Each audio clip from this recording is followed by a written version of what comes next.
When you're building designs in Fusion 360 and making lots of changes and you have lots of sketches and features, how do you keep those straight? Hey, Tyler Beck with Tech and Espresso. Today, talking about how you can name sketches. So I've got this fixture design for a camera plate that I'm building. I'm 3D printing this, and I'm trying out a bunch of different things to make sure it's strong enough and stiff enough to work for me. But when I'm doing all these different features like this base profile, it's hard to keep it all straight.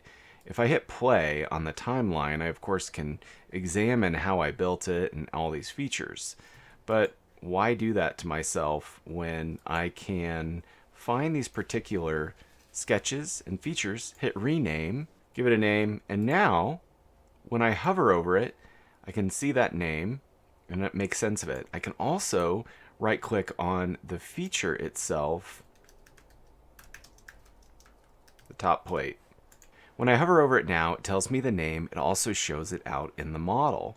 If I go up to the sketch in the browser, I can see all those sketches that I've named, and now it's much easier to navigate these. Right click on them, edit them, and make changes. Thanks for watching. See you in the next video.